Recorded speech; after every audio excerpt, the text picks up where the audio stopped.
si mi dei da ka si hit luk in hin ka chung a boy pa hi a that nga ka thin lung le ro anak ni a phan kho shin lo e ka zon na ka ro i na kar na ka tan hi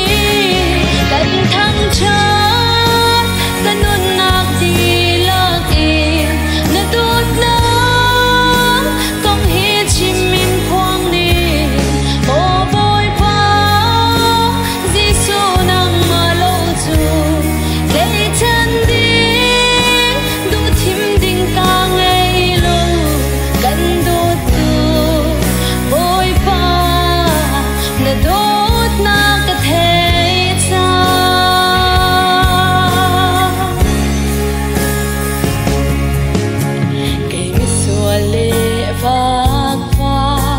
chất thêm nát ngày lối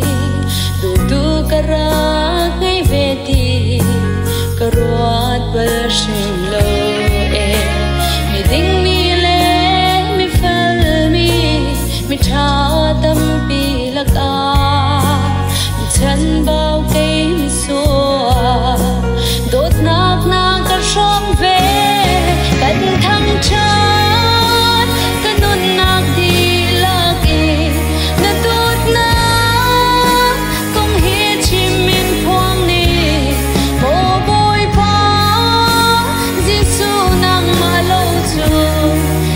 chân đi đủ chim đinh ca ngây lâu đắn đốt tu vội pha nè đốt na cả thế cha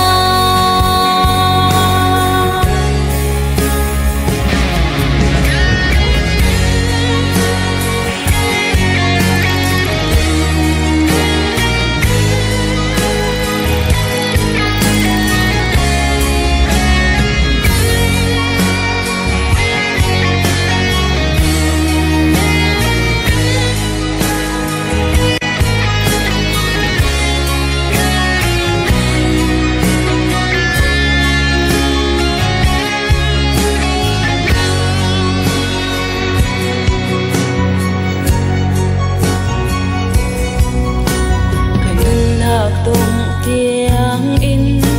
cần